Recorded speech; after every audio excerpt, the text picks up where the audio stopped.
ያለ ዘፈጠረ ከመናምልኮ እንሰግድለት ዘንድ እናመልከው ዘንድ እንገዛለት ዘንድ እናመሰግነው ዘንድ የፈጠረን አምላካችን እግዚአብሔር የባሕርይ ምስጋና ለእርሱ ይሁን። ስብሐት ለማርያም እመ አምላክ እግዝእትነ ወመድኃኒትነ።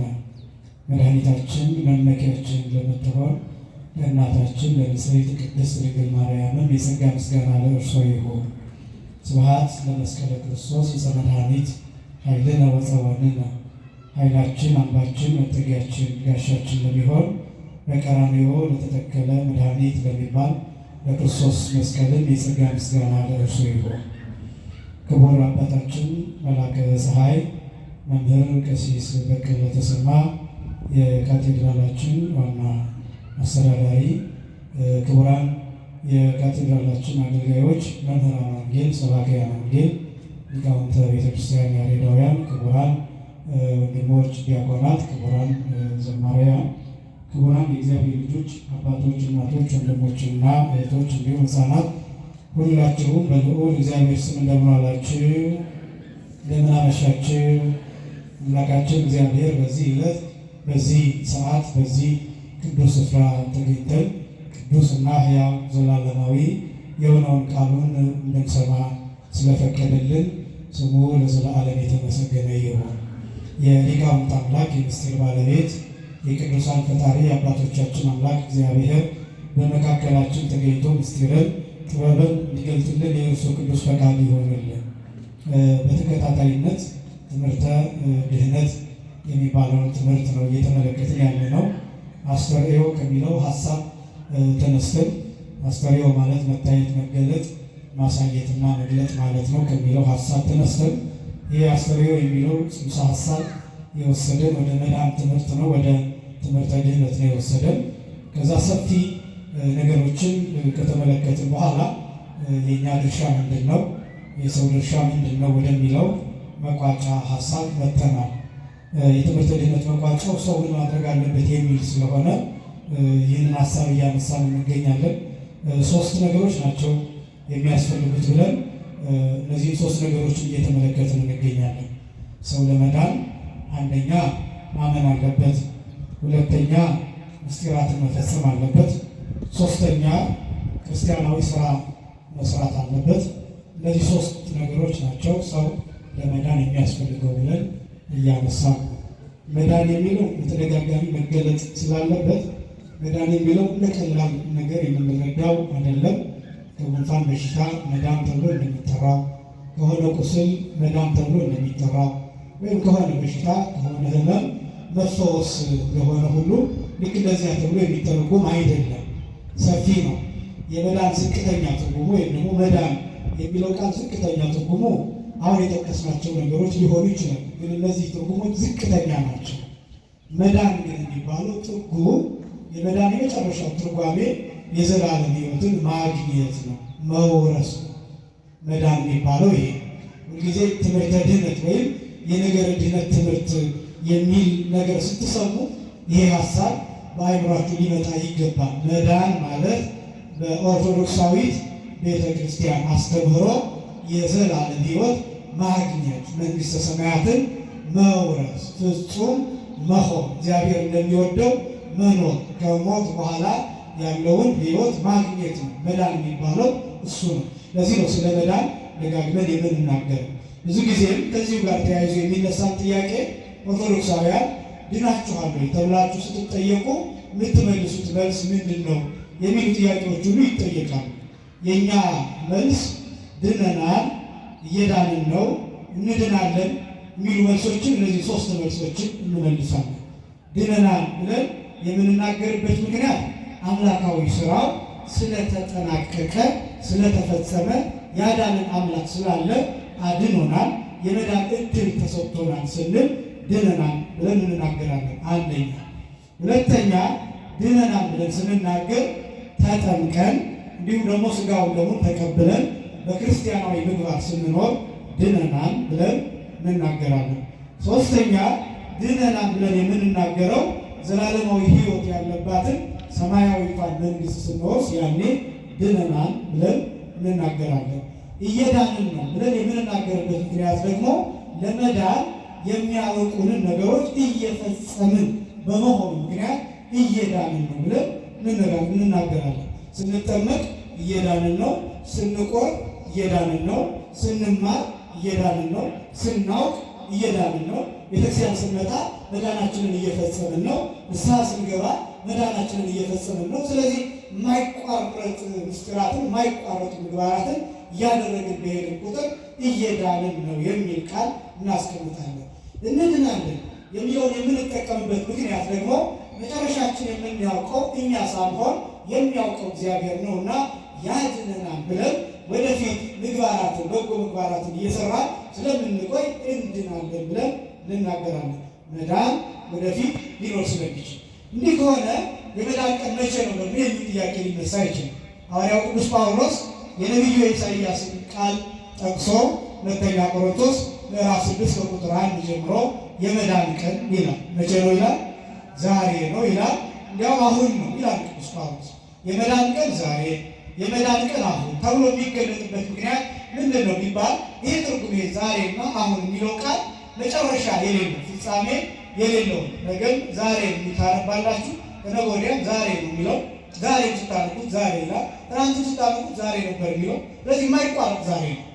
ይህ የሚያሳየው መዳን እየተፈጸመ የሚቀጥል መሆኑን የሚያሳይና በየትኛውም ጊዜ መዳን መፈጸም እንደሚችል ማሳየት የሚችል ነው። እንዲያውም ይህ ቃል በሌላ አነጋገር ሌሎች አሁን ድነናል አብቅቷል ብለው ድነን ጨርሰናል ብለው ለሚናገሩ ሰዎች ይሄ መጽሐፍ መፈራረጃ ይሆንባቸዋል። ይሄ ቃል የሐዋርያው ቅዱስ ጳውሎስ መልእክት ሁለተኛ መልእክቱ የቆሮንቶስ መልእክት ማለት ነው ራሱ እስከ ቁጥር 1 ጀምሮ የመዳን ቀን ዛሬ ነው የሚለው እየቀጠለ እንደሆነ መዳን ዕለት ሊፈጸም በየሰዓቱ ሊፈጸም እንደሆነ ማሳየት የሚችል።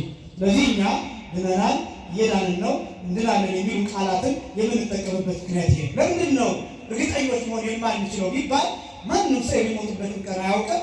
ማንኛውም ሰው በእግዚአብሔር ፍርድ ወደ የትኛው እንደሚገባ እርግጠኛ መሆን የሚችል የለም። ገነት መግባት እንደሚችል ወይ ሲኦል መግባት እንደሚችል ያረጋገጠ ማንም ሰው የለም። በዚህ ምክንያት እንድናለን ብለን የምንነጋገርበት እርግጠኛ የማኖርበት ምክንያት ይሄ። ስለዚህ መዳን የሚባለው ዘላለማዊ ሕይወትን ማግኘት መውረስ፣ እነዚህ ትርጉሞች የያዘ ነው ጥቁ። ነገር ግን ክርስቶስ አምላካዊ ስራውን አጠናቋል። እንደዚህ ሲባል እንድናለን ተብሎ ሲታሰብ ከዚህ በኋላ ሌላ የሚመጣ አካል ለማዳን የሚመጣ አካል አለ ማለት አይደለም። ክርስቶስ አድኗል፣ ጨርሷል። ወሰዓረ መርገመ መዲበ ዕፀ መስቀል ተብሎ እንደተገለጠው በመስቀል ተሰቅሎ መርገምን አንድ ጊዜ ሽሮታል፣ ሞትንም አንድ ጊዜ አሸንፎታል፣ ድል አድርጎታል እና በአምላካዊ ስራ በኩል ተጠናቋል። ምንም የቀረ ነገር የለም። እኔና እናንተ ግን ወደዚህ መሳተፍ ስላለብን እንዴት ነው የምንሳተፈው የሚለውን እነሱን ነው እየተነጋገሩ ያለን። የምንሳተፈው አንደኛ በማመን ነው፣ ሁለተኛ ምስጢራትን በመፈጸም ነው፣ ሶስተኛ ክርስቲያን በመሆን ወይም ክርስቲያናዊ ስራን በመስራት በእነዚህ በሶስት ነገሮች ወደ መዳን እንገባለን።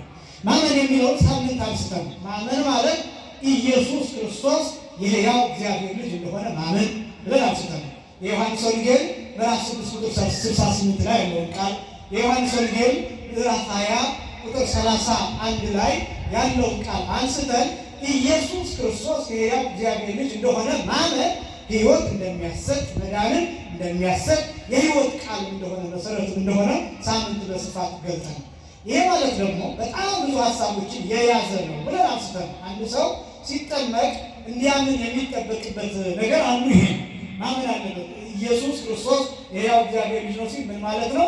አካላዊ ቃል 5500 ዘመን ሲፈጸም ወደዚህ ምድር መጥቶ ከእመቤታችን ከሥጋዋ ሥጋ ከነፍሷ ነፍስ ነስቶ በእቱ ድንግልና ተጸንሶ በእቱ ድንግልና ተወልዶ በዚህ ዓለም 33 ዓመት ከ3 ወር ኑሮ በዕለተ ዓርብ በመስቀል ተሰቅሎ ሥጋውን ቆርሶ ደሙን አፍስሶ ሰጥቶን እኛ በዚህ ድነናል። እሱም ሙቶ ወደ መቃብር ወርዶ በሦስተኛው ቀን ሞትን ድል አድርጎ ተነስቷል። በዚህም ትንሣኤን ሰጥቶናል። 40 ቀን በዚህ ምድር ሥርዓተ ቤተክርስቲያንን አስተምሯል። ከዚያም አርጓል። ርገቱ እርገታችን ነው። ዳግመኛ ለፍርድ ይመጣል፣ እኛን ይዞ ይሄዳል፣ በአባቱ ቤት ለዘላለም ያኖረናል የሚል እምነት ነው። ይሄ ኢየሱስ ክርስቶስ የሕያው እግዚአብሔር ልጅ ነው ብሎ ማመን ማለት ይሄ ነው። ይሄ ብቻ ደግሞ አይደለም። ማመን ማለት አምላክ እንደሆነ ፈጣሪ እንደሆነ ጌታ እንደሆነ ገዢ እንደሆነ በስልጣን ከባህሪ አባቱ ከአብ ከባህሪ ሕይወቱ ከመንፈስ ቅዱስ ጋር ትክክል እንደሆነ እኩል እንደሆነ ማመን ማለት ነው። ኢየሱስ ክርስቶስ የሕያው እግዚአብሔር ልጅ ነው ብሎ ማመን ማለት ይሄ ነው። አንደኛ። ሁለተኛ ማመን ሲባል በምስጢራት ማመን ምስጢራትን መፈጸም ብቻ ሳይሆን አስቀድሞ በምስጢራት የሚገኘውን ጸጋ ማመን ያስፈልጋል።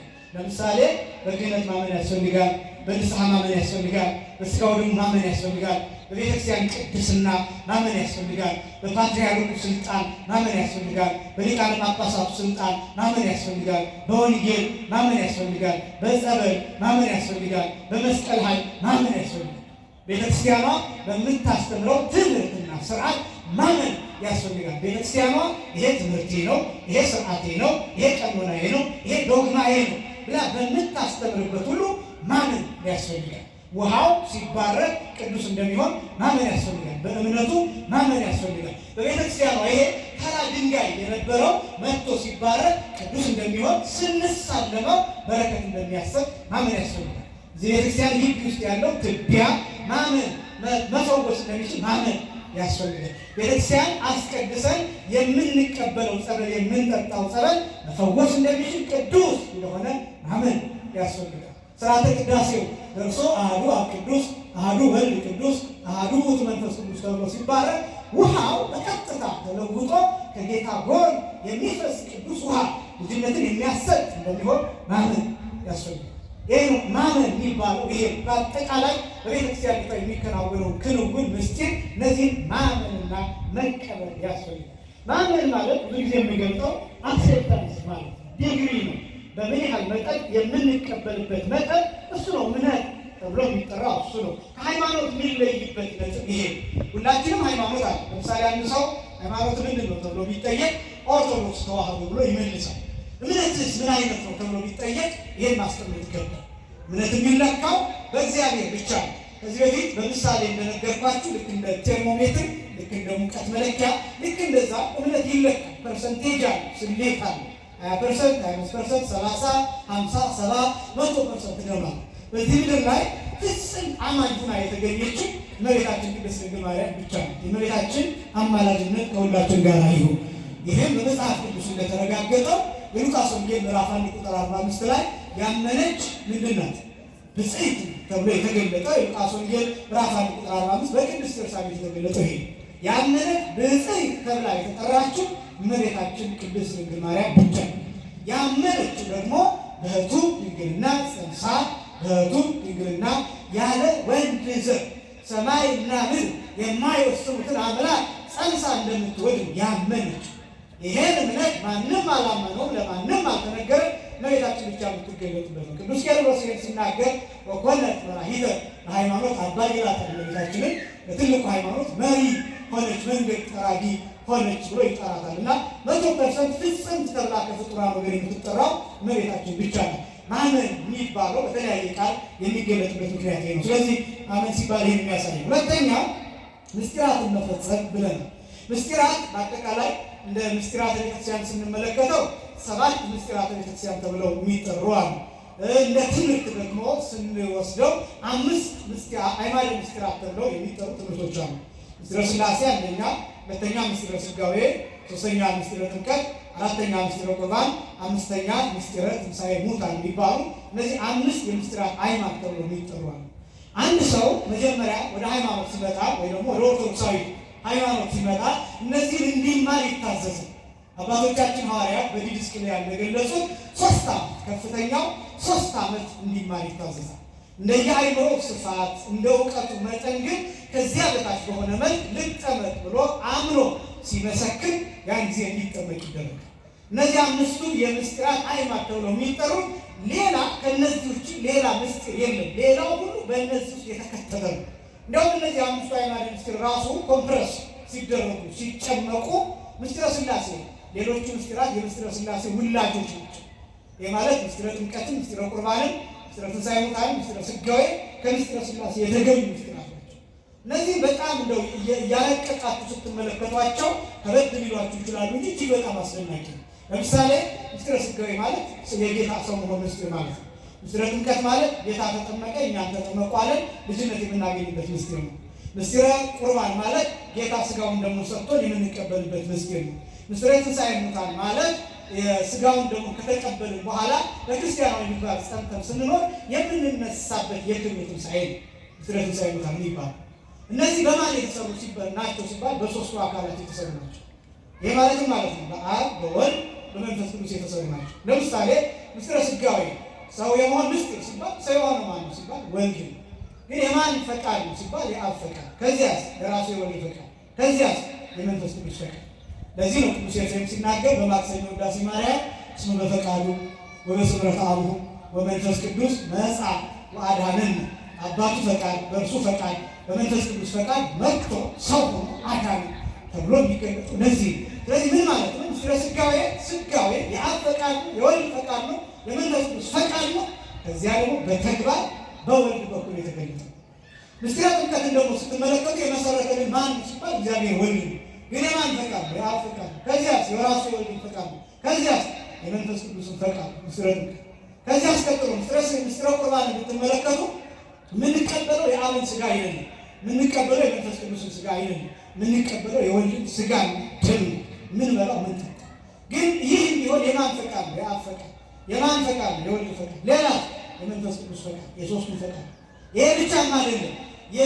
የወልድን ሥጋ እና ደም ብንቀበል እንኳን ህብስቱንና ወይኑን ወደ ሥጋነት ወደ ደምነት የሚለውጠው መንፈስ ቅዱስ ነው የሚለውጠው። ይሄ ማለት የሦስቱም አካላት ተሳትፏል። ከዛ ምስጢረ ትንሣኤ ሙታን የመጨረሻ ከሞት የመነሳት ምስጢር።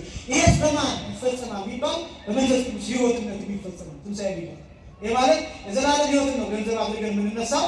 ይሄ የዘላለም ሕይወት በማን በኩል የሚፈጸመው ቢባል ሕይወት በሆነው በመንፈስ ቅዱስ በኩል የሚፈጸመው።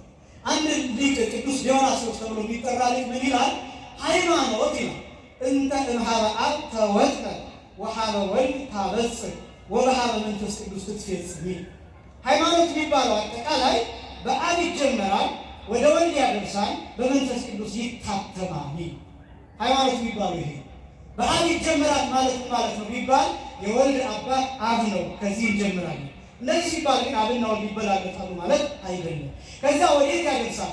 አብ የሚለውን አባት የሚለውን ስም ከጠራ ልጅ ይባላል ለማለት ነው። ልጅ ማለት ወልድ ነው። ከዛስ ሕይወት ወደሚለው ወደ መንፈስ ቅዱስ ያደርሳል። ይሄ ማለት ልብ፣ ቃል፣ እስትንፋስ እያለ ምን ገልጣቸው።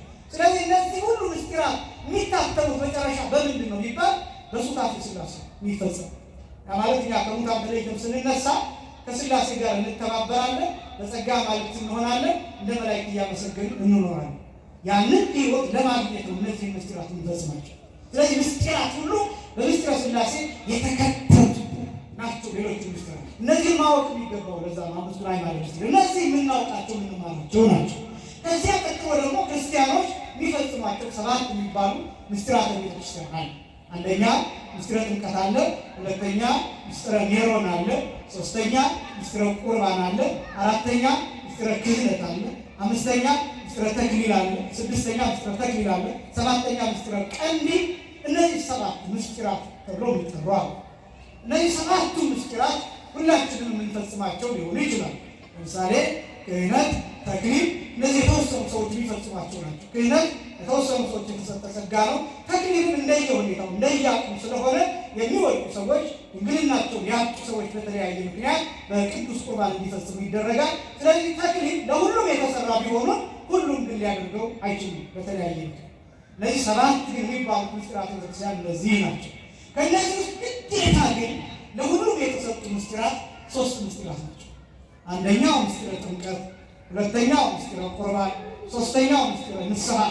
እነዚህ 3 ምስጢራት ማንኛውም ክርስቲያን ጳጳስም ቢሆን ቄስም ቢሆን ዲያቆንም ቢሆን ምእመንም ቢሆን ማንም ዕለት ዕለት እየተፈጸሙ የሚቀጥሉ ዕለት ዕለት ስላችሁ ዕለት ዕለት እንጠመቃለን ማለት አይደለም። ዛሬ መጠመቅ ለሚገባቸው ሕፃናት ነገ መጠመቅ ለሚገባቸው ሕፃናት፣ ዛሬ መቁረብ ለሚገባቸው ሰዎች ነገ መቁረብ ለሚገባቸው ሰዎች እየተሰጠ የማይቋረጥ የሚቀጥሉ ምስጢራት እነዚህ 3 ምስጢራት ናቸው። የመጀመሪያው ምስጢረ ጥምቀት፣ ሁለተኛው ምስጢረ ንስሐ፣ ሶስተኛ ምስጢረ ቁርባን። እነዚህ ምስጢራት መፈጸም ግዴታ ለመዳን መንግሥተ ሰማያት ለመግባት ወደ ገነት ለመግባት ለመዳን ለመውረስ ለመጽደቅ ከእግዚአብሔር ጋር ለመሆን የግዴታ እነዚህ 3 ምስጢራት። በነገራችን ላይ እነዚህ 3 ምስጢራት ያልፈጸመ ሰው ምንም ነገር ሊያደርግ አይድንም። እምነትን ቢኖረው መዳን አይችልም። እነዚህም ሶስት ምስጢራት መፈጸም ግዴታ። እምነት ካለው ደግሞ መታዘዝ አለበት። ወደፊት እንደምናየው ጌታ ያስተምራል። የማርቆስ ወንጌል ምዕራፍ 16 ቁጥር 16 ላይ ያመነ የተጠመቀ ምን ይላል? ይድናል፣ ያላመነ ግን ምን ይሆናል? ይፈረድበታል ተብሎ ተጽፏል። ያመነ ሰው እነዚህ ይፈጽማል ሐሳብ። በዚህ መጀመሪያ እምነትን ማንሳት ያስፈልጋል። በዚህ ምስጢራትን መፈጸም ያስፈልጋል። ከዚያ ውስጥ አንዱ ምስጢረ ጥምቀት። ለምን እንጠመቃለን የሚል ሐሳብ አንስተናል። አንደኛ የተወሰኑ ነጥቦችን ተመልክተናል። ሳምንት ክርስቶስን ለመልበስ ብለናል። ሰፊ ሐሳብ አንስተናል። ምናልባት ዩቲዩብ ላይ ማየት ትችላላችሁ ያልነበራችሁ። ክርስቶስን ለመልበስ የመጀመሪያው። ሁለተኛው የጌታ ትእዛዝና ትምህርት ስለሆነ አሁን የገለጡት ማርቆስ ወንጌል ምዕራፍ 16 ቁጥር 16 ላይ ያለው። ሁለተኛ ልጅነትን ለማግኘት ወይም ዳግም ልደት ወይም መንፈሳዊ ልደት ረቂቅ ልደትን ለማግኘት መጠመቅ አለብን ብለናል። ለዚህም ደግሞ ራሱ የጌታ ትምህርት የዮሐንስ ወንጌል ምዕራፍ 3 ቁጥር 5 ላይ ሰው ዳግመኛ ካልተወለደ ወደ እግዚአብሔር መንግሥት ምን ሊል አይችልም? ሊገባ አይችልም። ዳግመኛ ካልተወለደ ያችኛዋ መንግሥተ ሰማያት የምትባለዋ ረቂቅ ስለሆነች ረቂቅ ልደት ያስፈልጋል። አሁን እኔና እናንተ ስንተያይ ግዙፋን ነው፣ ግን ደግሞ ረቂቅ ልደት ያስፈልጋል። ረቂቅ ልደት የሚያስፈልገን ለምንድን ነው ቢባል ያችኛዋን ረቂቅ የሆነችውን ምስጢር ማየት፣ መረዳት፣ መግባት የሚቻለው ረቂቅ ልደት ካለ ብቻ። በነገራችን ላይ ይሄ ክፍል የሚገለጠው በምን መሰላችሁ? እንዳልኳችሁ ላይከብዳችሁ እፈራለሁ፣ ግን ቪዲዮውን ደጋግማችሁ ማየት ትችላላችሁ። ለምሳሌ የዮሐንስ ወንጌል ስታነቡ የዮሐንስ ወንጌል ምዕራፍ 1 ቁጥር 1 ጀምሮ በመጀመሪያው ምን ነበረ ይላል? ቃል ነበረ ይላል። ቃልም በእግዚአብሔር ዘንድ ነበረ ይልና ቃልም እግዚአብሔር ነበረ ካለ በኋላ ቁጥር 14 ላይ ያ ቃል ምን ሆነ? ሥጋ ሆነ። ይሄ ማለት በሌላ አገላለጽ ምን ማለት ነው? ረቂቁ ገዘፈ ማለት። የመጀመሪያው ማይራብ የነበረው ማይጠማ የነበረው ማይደክም የነበረው አሁን ግን ወደ መብላት ወደ መጠጣት መጣ። በላ ጠጣ፣ በመብላት በመጠጣት ተገለጠ፣ በሰው መልክ ተገለጠ፣ ተዳሰሰ። ይህ ምስጢር የሚያሳይ በመጀመሪያው ቃል ነበረ ማለት አይራብም ነበር፣ አይጠማም፣ አይደክምም። ልታራቁተው አትችልም፣ ልትገርፈው አትችልም፣ ልትሰቅለው አትችልም። የሚነጭ ጽም የለውም፣ በቦክስ የሚወልቅ ጥርስ የለውም፣ የሚመታ ፊት የለውም። አትሰቅለውም፣ በጲላጦስ ፊት ሊቆም አይችልም። መስቀል ተሸክሞ አይሁድ ምራቃቸውን ሊተፉበት አይችልም። ያ እንዲሆን ይሄ እንዲቻል ቃል ሥጋ ሆነ ነው ምስጢር። እንዴት ረቂቁ እንዴት ሊገዝፍ ይችላል? አካላዊ ቃል የኛ ሥጋ የኛ ነፍስ ተዋህዶ እንዴት የሚያዝ የሚጨበጥ እንዴት ሊሆን ይችላል ብትለይ፣ ረቂቁ ገዘፈ የምትለይ ከሆነ ግዙፍ ረቀቀልሃለሁ። ግዙፍ ረቀቀ ማለት ነው አንተ ራስህ ረቀሃል ማለት ነው። አሁን እናንተ ግዙፋን ናችሁ፣ ግን ረቃችሁ። በምንድን ነው የረቀቃችሁ? በመንፈሳዊ ልደታችሁ፣ በሁለተኛው ልደታችሁ፣ በጥምቀታችሁ ረቂቃላችሁ። ይኸውላችሁ በረቂቅ ልደታችን ክርስቶስን እንመስለዋለን። በረቂቅ ልደታችን የእግዚአብሔር ልጆች እንባላለን። በረቂቅ ልደታችን መንፈሳዊ እንባላለን። የምንወርሰው ራሱ በረቂቅ ልደታችን። ለምሳሌ አንድ ልጅ ወስዳችሁ አንዳንድ ሰው አለ የሚጠይቅ እናትን ነው የምትወደው ወይስ አባትን ነው የምትወደው ብሎ የሚጠይቅ ሰው ታስታውሳላችሁ? አለ እንደዛ የሚጠይቅ ሰው። አሁን እሱ ለማለት አለ። ግን ይሄ ልጅ በአባቱ በእናቱ የሁለቱ ልጅ ነው ማለት ነው። ይሄ ልጅ መክፈል ይቻላል። ይሄ ልጅ እንዲህ ብትሰነጣጥቁት ይሄኛው የአባቱ ነው ይሄኛው የእናቱ ነው ማለት ይቻላል። ከአንገቱ በላይ የአባቱ ከአንገቱ በታች የእናቱ ማለት ይቻላል። እግሩ የእናቱ እጁ የአባት ማለት ይቻላል። ይሄ መለየት አንችልም። ልክ እነዚያው እኛ ማየት ማስተዋል ስለማንችል እንጂ ረቂቅ ልደት መንፈሳዊ ልደት ከዚያ የተወለደ። ስለዚህ እንዲህ ብለን እንጠራለን። በሰማይ የምትኖር ምናችን ነው? አባታችን ብለን እንጠራለን። ረቂቅ የሚባለው ልደት ነው። የምንኖር ሰው በዚህ ነው ልደት። መንፈሳዊያን የምንባለው ክርስቲያኖች የምንባለው ረቂቃን የምንባለው በዚህ ነው ልደት። ለምሳሌ ዮሐንስ ወንጌል ምዕራፍ 1 ቁጥር 12 ላይ የሚተገልጠው ወለእለሰ ተወክፍዎ ወለእለ አምኑ በስሙ ለተቀበሉትና በስሙ ላመኑት ሰዎች ወሀቦሙ ስልጣነ ወደ እግዚአብሔር ይኩኑ የእግዚአብሔር ልጆች ይባሉ ዘንድ ይሆኑ ዘንድ ስልጣን ተሰጣቸው። የእግዚአብሔር ልጅ መባል የእግዚአብሔር ልጅ መሆን ስልጣን በምት አይደለም። ብዙ ጊዜ ገልጧል። ስልጣን ተቀብሏል። ይሄ ነው ረቂቅነት ነው። ስለዚህ ያችን ረቂቅ መንግስት ለመውረስ ረቂቅ ልደት መንፈሳዊ ልደት መወለድ ይፈልጋል። ይሄ ረቂቁ ገዘፈ ከተባለ ግዙፍ ረቂቅ የኛ ረቂቅ ልደት የክርስቶስ ሰው መሆን ማስረጃ ጭምር ነው። ስለዚህ የምንጠመቀው ሁለተኛ ልደት ለመወለድ፣ አራተኛ ብለን ጌታን በመከራው የምንመስልበት የጌታን መከራ የምንካፈልበት ብለን በሰፊው ሮሜ ምዕራፍ 6 ቁጥር 3 ጀምሮ ያለውን ሀሳብ አንስተን ተነጋግረናል። እዚህ ላይ ነበር የጨረስነው። አምስተኛ የቤተክርስቲያን አባል ለመሆን እንጠመቃለን። ለምንድነው የምንጠመቀው ቢባል የቤተክርስቲያን አባል ለመሆን እዚህ አራቱ የዘረዘርናቸው እንዳሉ ሆኖ አምስተኛ የቤተክርስቲያን አባል ለመሆን እስኪ የቤተክርስቲያን አባል ለመሆን የማን አባል ለመሆን የቤተክርስቲያን አባል መሆን የሚባለው ምንድነው መሰላችሁ? በሌላ አገላለጥ ሰይጣንን መካድ ነው። አባልነት ቀላል ነገር እንዳይመስላችሁ። አሁን አባል እያልኩ ስገልጥ የሰበካ ጉባኤ አባል የመሆን ጉዳይ ያለመሆን ጉዳይ አለ። እሱን አይደለም፣ እሱን ሁኑ የሰበካ ጉባኤ አባል ሁኑ። ግን ክርስትና የሰበካ ጉባኤ አባል የመሆን ያለመሆን ጉዳይ ብቻ ነው። ይሄኛው ሁለተኛ ግዴታ ነው። የሰበካ ጉባኤ አባል መሆን የቤተክርስቲያን አባል ከመሆናችን የተነሳ የሚመጣ የቤተክርስቲያኒቷን መልእክት ሕግና መመሪያ የማክበር ጉዳይ ሁለተኛው የሰበካ ጉባኤ አባል የመሆን ጉዳይ ሁለተኛ ሪኳየርመንት ነው። የመጀመሪያው ሪኳየርመንት ግን የቤተክርስቲያን አባል የቤተክርስቲያን አባል መሆን ማለት ምን ማለት ነው ስላችሁ ከሰይጣን አገዛዝ፣ ከዲያብሎስ አገዛዝ፣ ከአጋንንት አገዛዝ ነፃ መውጣት ማለት ነው። ይህ መጠመቅ ማለት በጣም ወሳኝ ነገር። ለምሳሌ በስመ አብ ወወልድ ወመንፈስ ቅዱስ አሐዱ አምላክ በቅድስት ሥላሴ እንዘ አአምር ወእትመሐፀን እክህደከ ሰይጣን በቅድመ ዛቲ እምየ ቅድስት ቤተ ክርስቲያን በአብ ስም በወልድ ስም አንድ አምላክ በሚሆን በአብ ስም በወልድ ስም በቅድስት ሥላሴ እያመንኩና እየተማጸንኩ ቅድስት በሆነችው በእናቴ ቤተ ክርስቲያን ፊት ሰይጣን ምን እልሃለሁ? እክድሃለሁ። ይህ ማንኛውም ወንድም ቢሆን ሴትም ብትሆን ሲጠመቁ ስንጠመቅ ትልቅ ሰው ቢሆን ራሱ ሊናገር፣ ሕፃን ቢሆን ወይም ሕፃን ብትሆን ክርስትና አባትና ክርስትና እናት ሊናገር፣ ክርስትና አባት ክርስትና እናት በተለያየ ምክንያት ባይኖሩ ወላጅ ወይም ዘመድ አዝማድ ወይም ታላቅ ወንድም ታናሽ ታላቅ እነዚህ ወክለው ሊናገሩለት የተሰራ ስርዓት። ይሄ በክርስትና ጊዜ የሚባል ጸሎት ሃይማኖት ጭምር ይደገም። አውራ ጣት ተይዞ ጸሎት ሃይማኖት ይደገም። ይሄ የሚባልበት ምክንያት ምንድን ነው መሰላችሁ? ሊቃውንቱ እንዲህ ያስቀምጣሉ። ወበጥምቀተ ክርስትና ይከውን ሰብ አግዓዜ ፍጹመ እምቅኔተ ሰይጣን ወእምስልጣነ ዲያብሎስ ወአጋንንቲሁ ርኩሳን እስመ መንፈሰ ክርስቶስ ይቀድሶ ለሰብ ዘተወልደ በፍትወተ ልደት ዘሥጋ ወይሬስዮ አምሳለ ሥጋ ስብሐቲሁ ለቃል ዘተወልደ በፍትወት ተረጉማል። ሴት ያሉት ሁሉ ትረዳላችሁ ብያለሁ። ግን ሊቃውንቱ እንዴት እንዳስተምሩ ነገራችሁ ፈልጌ እስመ በክርስትና ጥምቀት ሰው ምን ይሆናል? ከዲያብሎስ አገዛዝ ከረከሱ አጋንንት አገዛዝ ነፃ ይሆናል። ነፃ የሚሆነው እንዴት ነው የሚባል እስመ መንፈሰ ክርስቶስ የክርስቶስ መንፈስ ይህ ማለት የክርስቶስ የባህሪ ሕይወት የሆነው መንፈስ ቅዱስ ይቀድሶ ለሰብ ዘተወልደ በፍትወተ ልደት ዘሥጋ በሥጋ ፍትወት የተወለደውን ሰው ይለየዋል ማለት ነው። ይለየዋል።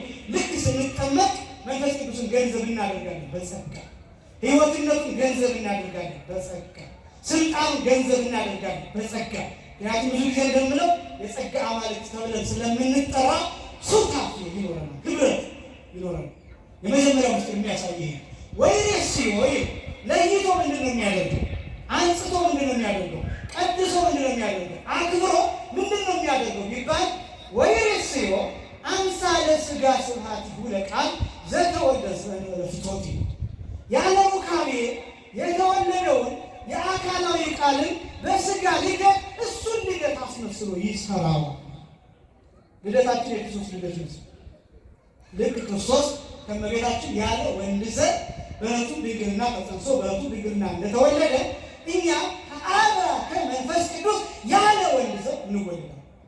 ያለ ወንድ ዘር እግዚአብሔር አባታችን ነው። ያለ ወንድ ዘር እግዚአብሔር እናታችን ተወልዷል። ያለ ወንድ ዘር እግዚአብሔር ወንድማችን ተወልዷል። ያለ ወንድ ዘር እግዚአብሔር እህታችን ተወልዷል። በነገራችን ላይ በጥምቀት የሚገኘው እግዚአብሔርን አባት የማድረግ ምስጢር ብቻ አይደለም።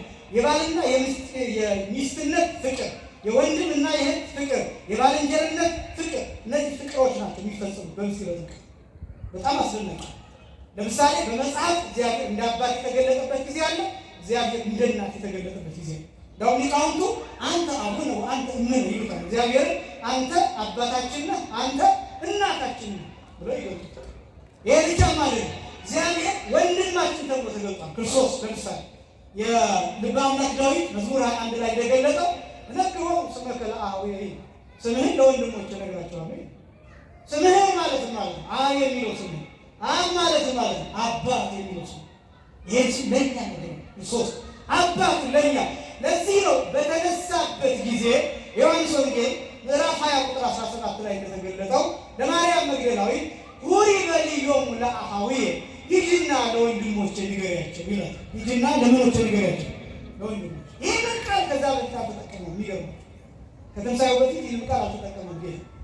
ይህንን ቃል የተጠቀመው ጌታ ከሙታን ተለይቶ ከተነሳ በኋላ ከሞተ በኋላ ከተሰቀለ በኋላ ለምን ካጠበን በኋላ ካነጻን በኋላ ከቀደሰን በኋላ ደሙን ካፈሰሰ መገበን ከሻረ በኋላ ከዚያ በኋላ ግን ወንድሞቼ ብሎ ጠራ። ከመሞቱ በፊት ግን እንዲህ ብሎ የተናገረው የዮሐንስ ወንጌል ምዕራፍ 17 ቁጥር 6 ስትመለከቱ ወነገርኩ ስመከ ለሰብእ ለእለ ወሀብከኒ እምዓለም ይላል። ስምህን ከዓለም ለሰጠኸኝ ሰዎች ነገርኳቸው ይላል። የትኛውን ስሙ? ቅድም የገለጥኩት አብ የሚለው ስም አባት የሚለው ስም እሱን ነግሮናል፣ እሱን አስተምሮናል። ከዚያ በተግባር የሚፈጸመው ከሙታን ተለይቶ ከተነሳ በኋላ ካነጻን በኋላ ቅዱስ ጳውሎስ ደግሞ ይሄን ተርጉሞታል። ዕብራውያን ምዕራፍ 2 ቁጥር 13 ላይ ኢየሐፍር ይላል አኀዊየ ብሂሎቶሙ ይላል። ወንድሞቼ ማለትን አያፍርም ይላል። ለምን አያፍርም? አጥቦናል፣ ቀድሶናል፣ ከኃጢአት ንጹሐን አድርጎናል፣ ክሷል፣ ለበደላችን ክሷል፣ ሥጋውን ቆርሷል፣ ደሙን አፍስሷል፣ አንጽቶናል፣ በአባቱ ፊት እንደምንገባ አድርጎ አቅርቦናል። ወንድሞቹ ተብለን እንጠራ ዘንድ እንችላለን። ምክንያቱም ከቆሻሻችን አጥቦናል። ክብር ለስሙ ይሁን። ወንድሞቼ ክርስቶስ በዚህ አንጻር ወንድም አማኑኤል የሚለው ይህን ምስጢር የሚያሳይ አማኑኤል ማለት እግዚአብሔር ከማን ጋር ማለት ነው? ከእኛ ጋር በዝምድና በአብሮነት በምስጢራት በእነዚህ ነገሮች አብሮነት ምስጢራትን ስንፈጽም ከእሱ ጋር ህብረት ስለምንሳት አማኑኤል የሚለው ትርጉም ይሄን የሚያሳይ ወንድም ተብሎ ተገኘ። ወንድም ብቻ አይደለም፣ እግዚአብሔር ጓደኛ ተብሎ ተገኘ። እግዚአብሔር ባልንጀራ ወዳጅ ተብሎ ይገኛል። ለምሳሌ ዮሐንስ ወንጌል ምዕራፍ 15 የምትመለከቱ ሐዋርያትን ኢይብለክሙ አዕይንቴ ባሮች አልላችሁ አለ አዕይንቴ አንትሙ ወዳጆች ይላል። ምኖች? ወዳጆች። ወዳጆች ያደረገን አምላክ የተመሰገነ ይሁን። ቅዱሳን እግዚአብሔር እንደ ጓደኛ ወጥቶ ለምሳሌ የቅዱስ ክርስቶስ ስምና ገድል ብትመለከቱ ሎሚ ጠፍቶባት ከእግዚአብሔር ጋር ሎሚ ለምን ወሰድክብኝ ብላ ከእግዚአብሔር ጋር የተነጋገረችበትን ንግግር ታገኛላችሁ። አሁን እነዚህ ዝም ብላችሁ ስትሰሟቸው ቀላል ሀሳብ ይመስላሉ፣ ግን ቅዱሳን ወዴትኛው ደረጃ ደርሰው ነበር? እግዚአብሔርስ ስለኛ ፍቅር የት ወርዶ ነበር? ይህ ምስል የሚያሳይ እግዚአብሔር ከያዕቆብ ጋር ለምን የታገለ ይመስላችኋል? ብዙ ጊዜ የምንገልጠው አይደለ? ያዕቆብ እግዚአብሔርን በትግል አሸንፎት ከዛ ጊዜ ያዕቆብን በግጫ መጥቶ የሄደበትን ታሪክ ታውቆ ለመጽሐፍ ቅዱስ ላይ አሁን እግዚአብሔር ከያዕቆብ ጋር ታግሎ ከዛ ያዕቆብ ደግሞ እግዚአብሔርን ጥሎት እንደዚህ ይመስላችኋል? ግን እግዚአብሔር ልክ እንደ ሕፃን ልጅ ወርዶ ከኛ ጋር ይነጋገራል። ልጆቻችሁ ለማጫወት እናንተ ትወርዳላችሁ። አማርኛችሁን ከልጆቻችሁ ጋር ታኮላትፉታላችሁ። ከልጆቻችሁ ጋር ትሮጣላችሁ። ስለ ልጆቻችሁ ጎንበስ ትላላችሁ። ረጅም እንኳን ብትሆኑ ለልጆቻችሁ ፍቅር ስትሆኑ እናንተ ዝቅ ትላላችሁ። መሬት ለመሬት ሲሉ አብራችኋቸው ትድሃላችሁ። የማይጠቅማችሁን ምግብ ቀምሳችሁ ለልጆቻችሁ ለማብላት ስትሉ ታደርጋላችሁ። ስለ ልጆቻችሁ ቋንቋ የምትለማመዱ መስላችሁ ታወራላችሁ። እግዚአብሔር ጊዜ ይላል። ምክንያቱም እኛ ልጆቹን ነው። ክብር ለስሙ ይሁን። ስለዚህ ወንድሞቹ ወዳጆቹ ተብለን እንጠራለን። ይሄ ብቻ ማለት ነው። ክርስቶስ እንደ ባል ቤተክርስቲያን እንደ ሚስት ተብላ ትገለጣለች። ክርስቶስ ሙሽራ ሆኖ ቤተክርስቲያኒቱ ደግሞ ሙሽሪት ተብላ ትገለጣለች። ይህን የሚናገር መጽሐፍ ቅዱስ ነው። የዮሐንስ ወንጌል ምዕራፍ 3 ቁጥር 29 ላይ ስትመለከቱ ሙሽራይቱ ያለችው ሙሽራ እሱ ነው። ቅዱስ ዮሐንስ ነብይ የተናገረውን ቃል ወንጌላዊ ቅዱስ ዮሐንስ መዝግቦ ታገኛላችሁ። በመሰረቱ ስርዓተ መስቀል፣ ምስጢረ መስቀል፣ ነገረ መስቀል፣ ነገረ ስቅለት የሚባለው የጌታችን የመድኃኒታችን የኢየሱስ ክርስቶስ ሞት አጠቃላይ የቤተ ክርስቲያንና የክርስቶስ ጋብቻ ተብሎ ነው የሚገኙት። እንደምታውቁት የዮሐንስ ወንጌል ምዕራፍ 2 ላይ ያለው የቃና ዘገሊላ ሰርግን የሚያመለክተው ይህንን በቁሙ ሰርግ ላይ የመገኘት ጉዳይ አይደለም። ወይን እኮ አልቆባቸዋል የሚለው የእመቤታችን የቅድስት ድንግል ማርያም ጥያቄው ለጊዜው ስለ ወይን ጠጅ ይሁን እንጂ ፍጻሜው ግን ስለ ደም ስለ ማዳን ምስጢር ውስጡ የሚያሳይ ጊዜ አልደረሰም የሚለው መልስም ለመጨረሻ ጊዜ የሚያገለግለው ይሄ ቃል ስለ ነገረ መስቀል አሁን አልሰቀልም የምሰቀለው ከ3 ዓመት በኋላ ነው ሀሳቡ። ስለዚህ ጊዜ አልደረሰም። ሞትን የሚያሳይ ሙሽራው ክርስቶስ፣ ሙሽራይቱ ቤተክርስቲያን። እንደ ቀለበቱ ደሙ አንድ ሙሽራ ለአንዲት ሙሽሪት ቀለበት እንደሚያደርግላት ሁሉ ክርስቶስ ቤተክርስቲያንን ያገባል በደም ቀለበት። ቀለበት እንደምታዩት ፍጹም ክብ ነው።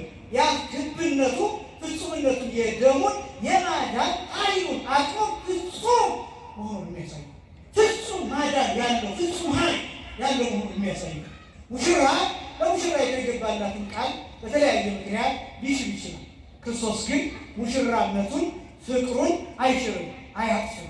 ቤተክርስቲያኒቱን አይተዋትም፣ ቤተክርስቲያኒቱን አይረሳትም፣ ቤተክርስቲያንን አይንቃትም። አስደናቂ ይሄ እንደዚህ ያለ ትዳር አይደለም። የዚህ ያለ ትዳር እንደምታውቁት እስከ ተወሰኑ ጊዜ ድረስ ሙሽራው ሙሽራዬ ያለ ሊጠራት ይችላል። ነገር ግን መልኳ እስከምትወልድ ድረስ ፊቷ እስከሚጠቁር ድረስ ሰውነቷ እስከሚቀየር ድረስ እስከዚያ ድረስ ነው የሚጠራ። ከዚያ በኋላ ሌላ ማየት ይጀምራል፣ ማምሸት ይጀምራል፣ አልፎ አልፎ መማገጥ ይጀምራል። እንደየሰው ይለያያል። እንዲህ ማድረግ ይጀምራል። በሙሉ ስሟ መጥራት ይተዋል፣ ማየት ይተዋል።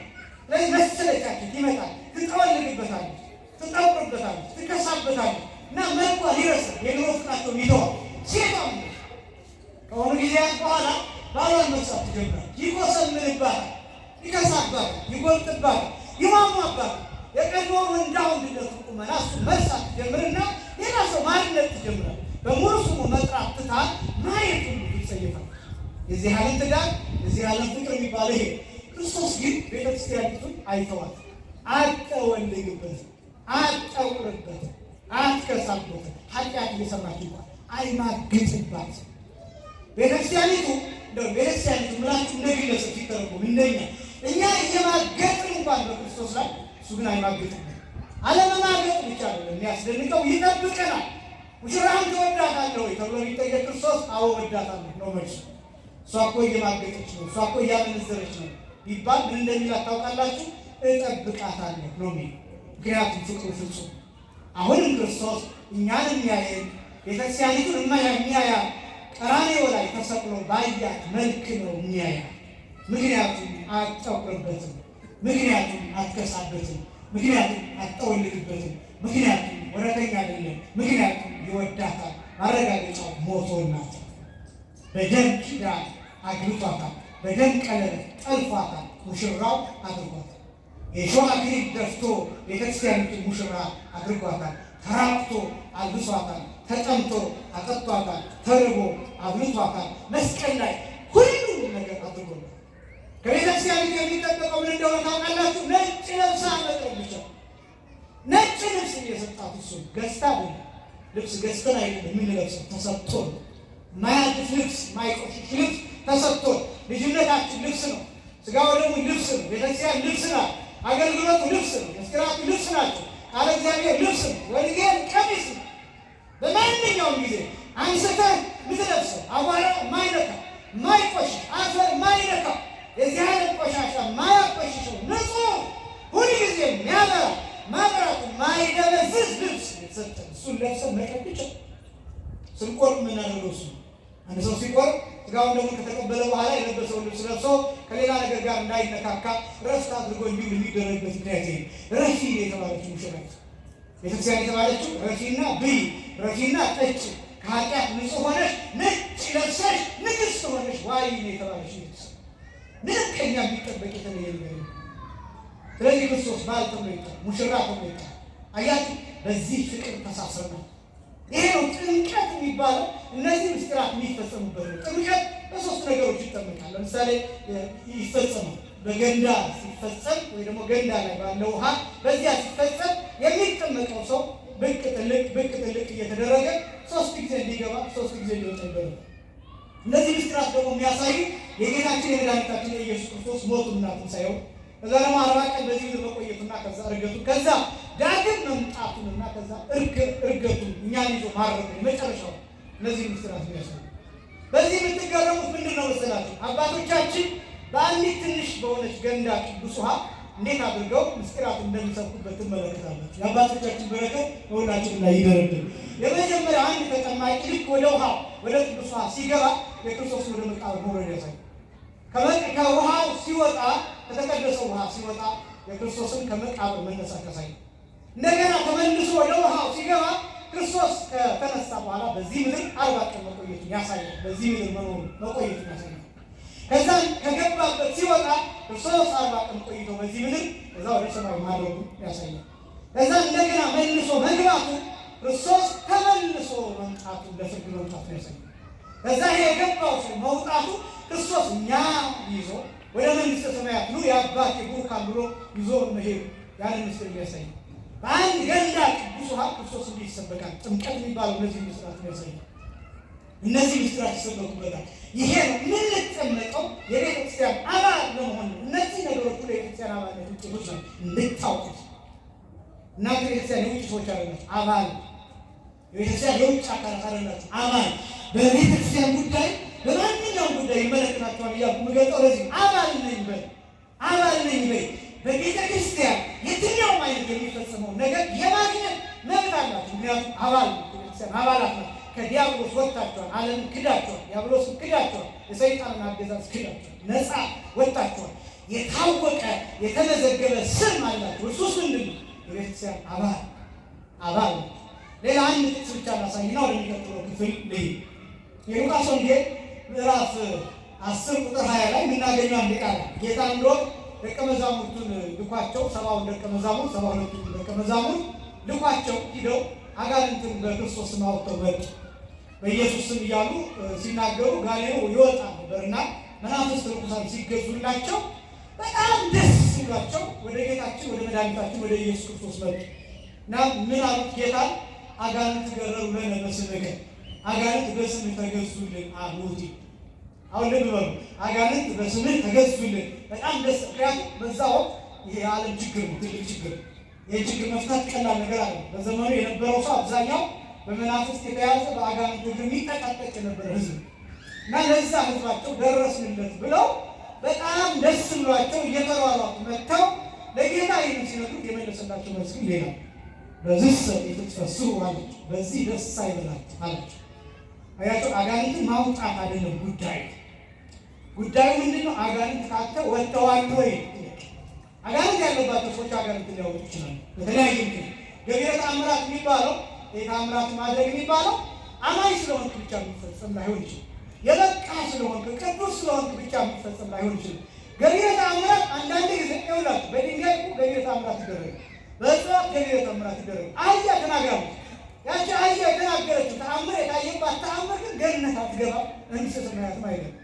በሆሳዕና ዕለት ሆሳዕና በአርያም ብለው ያመሰገኑ ድንጋዮች ገነትም አይገቡም፣ መንግሥተ ሰማያትም አይገቡም፣ የዘላለም ሕይወትም አይወርሱም፣ ለዘላለምም አይኖሩም። እንኳን ሌላው ይቅርና ይሄ መቅደስ እኛ እንባረክበታለን እንጂ ይሄ መቅደስ ቤተ ገነት አይገባም፣ መንግሥተ ሰማያትም አይገባም። እየሰማችሁ